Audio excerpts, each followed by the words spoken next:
Chapter 8 Master Red Crown. While he was enjoying the earthly pleasures, Xiang Xiaolong's mind was in a turmoil. When he arrived here, everything felt surreal, like a dream. The era he sees before him has got nothing to do with him at all, so he went all out to enjoy himself without feeling any pressure from the society or the people, because he may suddenly be captured by Crazy Ma's machine and be sent back to the 21st century. He's like a child who does not need to take up any responsibility at all.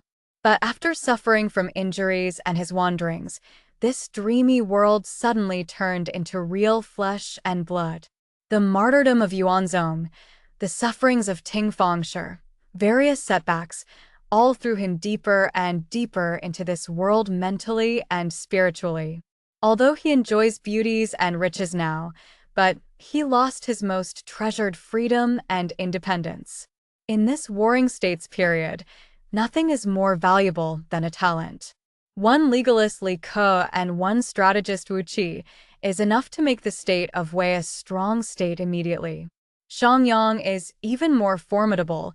He single-handedly made the state of Qin the biggest threat to all the states in the east.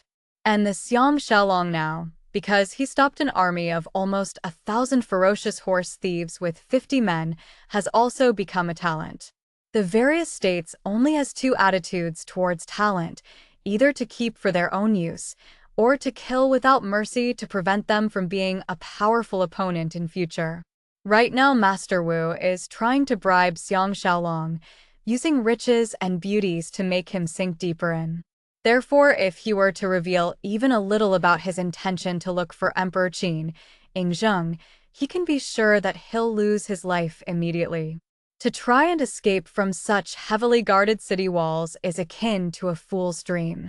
If Yingzheng's father did not have the help of Lu Buwei, a wealthy trader similar to Master Wu, he can forget about escaping back to the capital of Qin, Xianyang. Even if he can find Emperor Qin, there's no way he can get him out of the city. Will he have to work for the Zhaos indefinitely? If Master Wu asked him to kill people from other states, what should he do? Xiang Xiaolong sighed and walked towards the hall to see Tao Fang. Tao Fang was hugging a pretty maid in his arms, his hands roaming over her. He released her when he saw him and warmly invited him to take a seat and to join in the scrumptious breakfast. Tao Fang smiled slyly. Xiaolong, you don't know how much the master likes you. Shu'er is a famed beauty from a noble family in the state of Yan, who was given to master by the ruler of Yan. It's obvious that he thinks of you highly since he is willing to give her to you.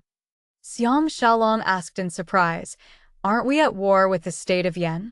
Tao Fang was obviously very impressed by his choice of word, we, and said frankly, if we're not at war, why would the ruler of Yan be willing to present such a beautiful virgin? It's precisely because he's not doing well in the war, so he's trying to bribe our master with such a huge gift, hoping that our master will help put in some good words for him in front of our king. Hey! Now master has given the Yan beauty to you, so it's obvious that he will not help speak up for the Yans.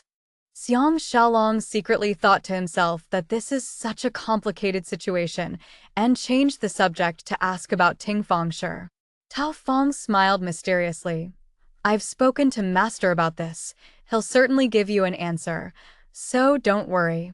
As long as you have more accomplishments, the king would even give you his princess, much less a dancer. Xiang Xiaolong thought that things are not going well, but he had no choice at all. This feeling of being controlled by others is extremely frustrating. Tao Fang added, now I'll take you to the Wu's mansion to meet master. Don't accept any invitations from your beloved brothers tonight. There's someone who wants to meet you, but I cannot reveal to you now who that person is. Xiang Xiaolong's heart lurched, and he remembered that Lady Ya who was hiding behind the curtains of the horse carriage. The Wu's mansion was the grandest building north of the city. It might even be more appropriate to call it a castle. Tall and thick walls surround it with a moat going around, and the only entrance is a large drawbridge. There are no residential areas outside the walls, only gardens. The grandeur of the place exceeds even that of nobility. During the journey there, it was the first time Xiang Xiaolong really took notice of the people, the things in the city, and the buildings. If not for the obvious fact that there are more women to men, it's not easily detected that this prosperous city has just experienced war and was even conquered by the Weiss for 2 years. According to Fong Tao, excluding the soldiers, there are about 100,000 families. Each family has between a dozen to a few hundred people. Therefore, this huge city has an estimated population of over 1 million people. Inside the city there were farms, paddy fields, and warehouses, so if they are being besieged, those in the city can still be self-sufficient for a long time. Xiang Xiaolong followed Tao Fong and went into a side door past the drawbridge into the Wu's mansion huge property. After they went in the main gate, there was an enormous training field large enough for a few thousand people, and an imposing huge mansion was facing the gate at the other end. Houses lined both sides of the mansion, and it seems that one day is not enough to tour the whole place. There were a few hundred people on the training ground separated into groups practicing swordplay, horse riding, archery, and some were even wearing newly made armor and letting others hit them with various weapons to test the sturdiness. But the most exciting place seems to be the archery field, with almost 100 warriors watching from the side, giving out thunderous cheers once in a while. Tao Fong's expression suddenly looked awkward. Xiang Xiaolong unconsciously walked nearer and saw that the archer is a heroic-looking young man wearing a red crown, a yellow warrior's robe with a dragon sewn on it, and black leather warrior's boots. He's almost the same height as Xiang Xiaolong, maybe an inch or half-inch shorter, extremely well-built, muscular, and full of charisma. His eyes were shining, his forehead high and wide, his eyes and nose straight, his lips pursed into a line, with an indescribable air of arrogance and confidence. Such a handsome and suave man is truly rarely seen. Sitting on his horse, he placed his arrow on an especially large bow. The hand that pulled the string of the bow was holding another 2 arrows as well.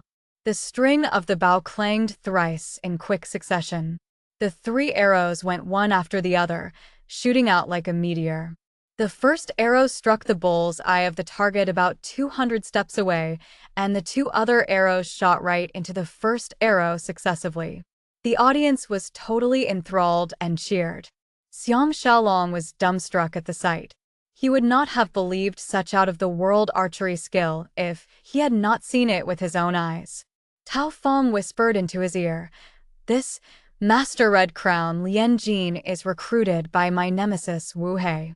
Regardless of swordplay, horse riding, or archery, he's the best in the mansion. This time I lost more than 100 horses, and Wu He is already spreading tails in front of Master. Luckily I now have Xiaolong, so I managed to save a bit of face, but Wu He and Lian Jin will not let us off." When he finished his words, his expression looked pained. Xiang Xiaolong sucked in a breath of cool air. His swordplay may be comparable to this Lian Jin now, but as for riding and archery, he is far behind. He was just about to reply when he saw a white cloud floating out from amongst the audience. A lady with incomparable beauty dressed in white, with figure slightly better than Shuers, ran excitedly towards Lian Jin and spoke to him intimately. Lian Jin immediately handed the large bow in his hand to someone and spoke to her politely. His grace is indeed enough to enchant any beauty. Xiang Xiaolong's breathing stopped, and he sighed appreciatively. "This must be our state's most beautiful lady." Tao Fong sighed. "This is our master's most beloved granddaughter, Miss Wu Tingfang. She's a little interested in Lian Jin, but master seems to have the intention of marrying her into the royal family, and Lian Jin is worried about that now. Come, master is waiting for us." The 2 of them left the crowd and walked towards the great mansion. Someone shouted from behind, "Master Tao, please slow down." The 2 of them turned around in surprise. That Lian Jin came towards them from the crowd. Following behind him is the rare beauty Wu Tingfang. Xiang Xiaolong can't help but look at Wu Tingfang. His eyes made contact with her lively and mischievous eyes, and he felt his heart beating wildly. Heavens! She looked even prettier than a flower, unparalleled in her beauty when seen up close. When seen from afar earlier, he only noticed her chest, waist and legs, etc., and already he felt that she's a little better than sure, but she looks even more outstanding when seen close up. The unhidden freshness seems to gush towards him, taking one's breath away. Even though Xiang Xiaolong had always prided himself on being a flirt, but now on seeing her he began to feel unworthy. Like a cotton rose emerging from the clear pond, like nature's carving. Her natural beauty seems to be made from the tools of the gods, her shoulder carved with a knife, her waist bounded by silk, her neck long and tender, her skin smooth and white, her bright eyes looking around prettily, her dimples sunken in a slight smile, her hair that floated like the clouds, with a jade green hairpin in it, wearing a warrior's clothes with pearls decorating it, her feet wearing tiny calfskin boots, looking exactly like a fairy who came from heaven. Wu Tingfang saw him staring at her and showed her unhappiness. Xiang Xiaolong was startled from his daze and immediately looked at Lian Jin. Lian Jin was sizing him up coldly, his expression none too polite. Tao Fong is a wily old fox indeed, and hurriedly introduced the two of them. Wu Tingfang said coldly, "Oh, so you're Xiang Xiaolong. Grandfather is very impressed with you." Lian Jin moved a little closer to Wu Tingfang to show his familiarity with this beauty, and said with a smile, "I am also very impressed with Brother Xiang. Why don't we find a good day and exchange some pointers, and let me see the divine sword that can block an army of 800 horse thieves." Xiang Xiaolong can tell that although his words sounded polite, but it was full of sarcasm, hinting that Tao Fong had been exaggerating about this matter, and he was secretly upset. He was thinking that if he can have a freestyle boxing match with this conceited man, he'll surely beat him up until his head is swollen like a pig. But if the competition is on other things, then he'd better avoid it if possible. So he can only smile humbly and replied, "Brother Lian's archery skills is unparalleled. I cannot be compared to you. I'm not qualified enough to exchange pointers with Brother Lian, but would hope that Brother Lian can give some advice when you're free." When Wu Tingfang thought that they were going to have a duel, she was quite excited, but once she heard his reply, she was disappointed and chided him, "Coward," before turning around and leaving. Lian Jin is obviously very satisfied with Wu Tingfang's reaction, and he looked heavenward and laughed. "Brother Xiang really disappoints me. In that case, I shall not make things difficult for Brother Xiang." He turned around and ran after Wu Tingfang. Xiang Xiaolong was feeling calm instead, and with a nonchalant laugh, continued walking with Tao Fong towards the huge mansion. Tao Fong nodded his head. "It's good to tolerate for the time being. Xiaolong may be highly skilled, but I'm afraid you're still not his match." He continued with a low voice, "That lad has been going around Handan looking for people to duel with him, and everyone is scared of him after a few fights. I really hope someone can take him down a peg or two." Xiang Xiaolong knows that he's trying to instigate him, so he smiled and said, "If Master Tao can make it such that there's no restrictions in my duel with him, I am 70% confident that I can teach him a good lesson." Tao Fong exclaimed happily, "That's easy. Let me find a suitable location for Xiaolong to show off your ability. How I wish I can see that Wu Hei's expression immediately."